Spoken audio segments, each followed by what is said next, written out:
자, 앞서 보신 대로 롯데호텔 코로나19 위기 타개를 위해서 새로운 사업 검토하고 나섰다고 하죠. 롯데 이러한 변화는 호텔뿐만이 아니라고 합니다. 그래서 오늘은 코로나19 사태로 인한 롯데 위기를 짚어보고요. 어떠한 생존 전략을 내놓고 있는지 알아보도록 하겠습니다. 경제산업부 문다혜 기자 연결돼 있습니다. 나와 있습니까? 네, 안녕하세요. 예. 롯데 상황 먼저 짚어봐야 될 것 같은데 올해 코로나19로 인해서 롯데 어렵다라는 얘기들은 많이 들었어요. 구체적으로 좀 설명해 주시겠습니까? 네, 롯데의 근본이라고 할 수 있는 유통 부분은 그야말로 절체절명의 위기입니다. 롯데 쇼핑을 살펴보면 지난해부터 이어진 일본 불매 운동 여파와 코로나19로 인해서 2분기 영업이익은 지난해와 비교해 98.5%나 줄었고요. 순손실은 1,990억 원으로 적자로 돌아섰습니다. 마트가 긴급 재난지원금 사용처에서 제외됐고 코로나 감염 우려에 다중이용시설을 피하면서 마트와 영화관의 실적이 폭락했기 때문입니다. 그나마 3분기에는 재택근무 확산으로 식료품의 수요가 늘면서 마트의 기존점 매출이 소폭 늘었고 가전과 건강상품에 대한 수요가 늘어나면서 하이마트와 홈쇼핑이 전체 실적을 견인한 덕에 흑자로 전환했습니다. 3분기 영업이익은 1,111억 원으로 지난해보다 26.8% 늘었는데 이는 사실상 고강도의 구조조정 효과를 본 것이란 시각이 우세합니다. 예, 지금 조금 전에 고강도의 구조조정 말씀을 좀 해주셨는데 구체적으로 좀 들어볼 수 있습니까? 네, 롯데쇼핑은 올해 초 수익성 개선을 위해 전국에 있는 오프라인 매장 700여 개 중에 30%에 달하는 200개를 5년 안에 정지하겠다는 계획을 밝힌 바 있습니다. 구체적으로 연내 실적이 부진한 121개 매장을 폐점하겠다는 계획으로 현재까지는 당초 계획의 80%인 99곳을 닫은 상황입니다. 여기에 지난달부터 올해 연말까지 백화점과 마트 사업 부분 간부급 사원 140명을 대상으로 인력 감축 작업도 진행하고 있습니다. 네, 폐점 소식 전해주셨고요.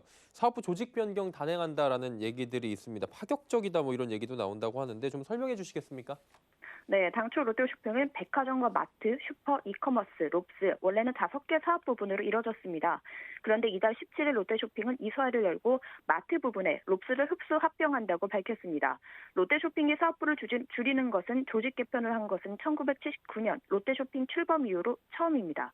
이로써 롯데쇼핑 사업부는 총 4개가 됐습니다. 롭스가 마트 부분에 편입된 것은 바로 실적 부진 때문인데요. 지난 2013년 출범한 롭스는 헬스앤뷰티 스토어로 올리브영과의 경쟁에 밀리면서 성과를 내지 못했습니다. 롭스가 포함된 롯데쇼핑의 기타 사업 부분은 올해 3분기까지 2,172억 원의 영업 손실을 냈습니다. 실적이 악화하자 작년 말 129개였던 점포는 올해 3분기 108개까지 줄었습니다. 이번 사업부 개편에 대한 롯데의 설명 들어보시죠. 앞으로 어떤 식으로 시너지를 노리기 위한 전략적인 병합은 어떻게 될지에 대한 거는 내년 상반기 정도 빠르면 1분기 정도 나올 테지만 대형마트 업에서도 헬스앤뷰티라는 사업을 꾸준히 하고 있었고 H&B 전문 업체인 롭스를 마트가 이제 같이 운영을 하게 되면서 상품에 대한 것들이 기본적으로 겹치는 부분들이 있기 때문에 그 상품들을 조금 더 구색을 보강한다거나 조금 다양화된 상품으로 소비자에게 어필할 수 있는 부분은 있을 것 같다는 판단입니다. 구조 조정 지금 이야기 또 들어봤고요. 이뿐만 아니라 외부 인사를 뭐 영입한다 이런 얘기들도 있습니다. 체질 개선에 나선다고 하는데 이 부분도 좀 설명해 주시겠습니까? 네, 롯데쇼핑은 백화점과 마트, 슈퍼, 이커머스, 롭스 등 5개 사업을 총괄하는 헤드쿼터 기획 전략본부장에 전경훈 전 동아 ST 정영 기획실장을 영입했습니다. 롯데쇼핑이 요직에 외부 인사를 앉힌 것은 창사 이래 처음인데요.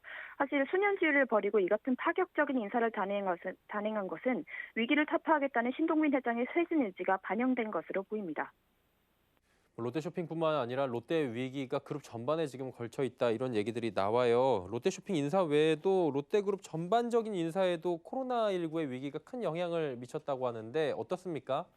네, 코로나 위기에 올해 롯데는 파격적인 인사를 단행했습니다. 먼저 지난 8월 창사 이후 처음으로 비정기 인사를 실시했는데요. 신동휘 회장의 오른팔로 불리는 황격규 부회장이 사임했고 롯데지주의 경영혁신실 임원 전원이 교체됐습니다. 또 지난 8월에 인사회의에서 올해 정기 임원 인사도 예년에 비해 한 달가량 앞당긴 지난 11월 실시됐습니다.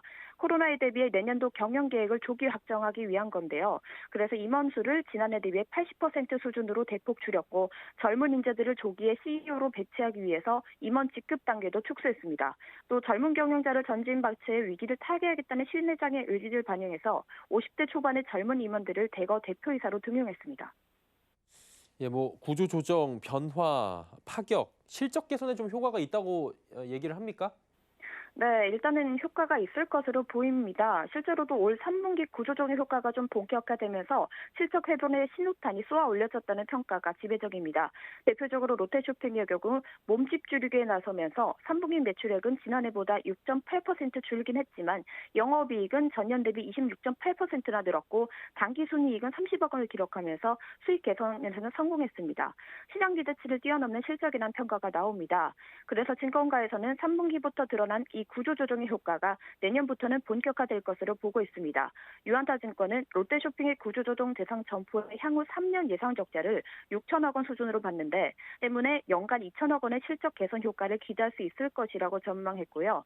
DB금융투자에서는 현재 롯데쇼핑의 실적 개선 요인은 일회성이나 단발성이 아니다라면서 주요 사업 부분의 적자 축소와 오프라인 유통의 구조조정 에 따른 비용 효율화 등을 감안하면 내년에도 영업이익 턴어라운드가 전개될 것이라고 전망했습니다.